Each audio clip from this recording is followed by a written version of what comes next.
काल परवा एक क्लायंट आले आणि त्यांनी मला म्हणले की सर माझे पाय खूप दुखत आहेत आणि याचा विलास तुमच्याकडेच आहे. मी म्हणलं मी डॉक्टर नाही आहे, मी इंजिनियर आहे. आम्ही ऑटोमेशन आणि इलेक्ट्रॉनिक्स वगैरे प्रोजेक्ट्स करतो. मी डॉक्टर नाही आहे म्हणलं. त्यांनी म्हणले तरीही तुम्हीच माझा विलास करू शकता. मी म्हणलं ठीक आहे, सांगा काय प्रॉब्लेम काय सांगा म्हणलं मी त्यांना. मग ते म्हणले की ॲक्च्युली मी सोलर वॉटर हीटर घरावर बसवलेला आहे आणि त्यावेळेस मी काय केलं ते खराब दिसेल म्हणून जे पाण्याची टाकी असते जे वॉटर हीटरमध्ये थंड पाणी जाऊन ते वॉटर हीटर सोलर वॉटर हीटरमध्ये गरम होतं. त्या टाकीसाठी ते टाकी सोलर हीटरच्या पेक्षा जास्त उंच पाहिजे, त्याच्यासाठी स्टँड लागतं. मग ते स्टँड खूप खराब दिसत होतं म्हणून त्यामुळे त्यांनी काय केलं, ते स्टँड स्किप केलं आणि त्यांनी त्याला मोटर जोडली सोलर वॉटर हीटरला आणि त्यामधून ते पाणी भरत होते. मग ते म्हणले की आता मला काय करावं लागतं की मला प्रत्येक वेळेस सकाळी 2 ते 3 मजली चालत जाऊन पायऱ्या चढून ते मोटर ऑन करावं लागतं, ते पाणी भरेपर्यंत थांबावं लागतं आणि भरल्यानंतर बटन ऑफ करावं लागतं. आम्ही त्यांना मग आमच्या दुसऱ्या कुठल्या तरी क्लायंटकडून रेफरन्स मिळाला आणि त्यांनी म्हणले की याचं सोल्युशन तुमच्याकडे होऊ शकतं. आणि मला ठीक आहे सर, आम्हाला एक 7 दिवसाचा वेळ द्या, मी याचं सोल्युशन काढू.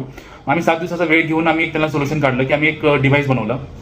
तर हे ते डिव्हाइस आहे, तुम्हाला स्टार्टही करून दाखवेल. आता व्हिडिओ कंटिन्यू करा, लक्षात येईल तुमच्या. मग हा डिव्हाइस बनवलं अशा पद्धतीनं बनवलं की हे काय करेल, ह्याच्यामध्ये टाइम सेट करता येतं या समोरच्या 4 बटन्सनी की हे कधी ऑन व्हायचं आहे, टाइम शेड्यूल्स करता येतात आणि बंद हे कधी होणार. जे आम्ही एक वॉटर सेन्सर प्रोब दिलेला आहे आणि तिथं वरी टाकीपाशी ओव्हरफ्लोला जे पाईप असतो ओव्हरफ्लोचा, तिथे एक वॉटर सेन्सर बसवलेला आहे. ज्यावेळेस त्या सेन्सरला ओव्हरफ्लो होऊन पाणी टच होईल त्यावेळेस हे ऑटोमॅटिकली बंद होईल. आता हे त्याचं काम काय आहे की हे दररोज सकाळी त्यांनी जे टाइम दिलेला आहे, आता फॉर एक्झाम्पल याच्यामध्ये 10:30चा टाइम दिलेला आहे, तर हे दररोज सकाळी 10:30 वाजता ऑटोमॅटिकली पंप ऑन करेल.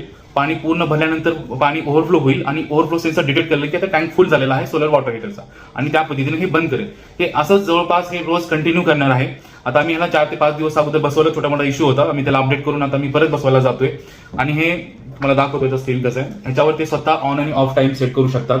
आता याच्यामध्ये डिफॉल्ट 2 दाखवतं की सुरुवातीला एक टाइम आहे, जे करंट टाइम आहे 11:18 झालेले आहेत आणि दुसरं जे आहे ऑन टाइम आहे ते 10:30 ऑन टाइम आहे. हे दररोज सकाळी 10:30 ऑटोमॅटिकली ऑन होईल आणि त्यानंतर टाकी पूर्ण भरल्यानंतर ऑफ होईल.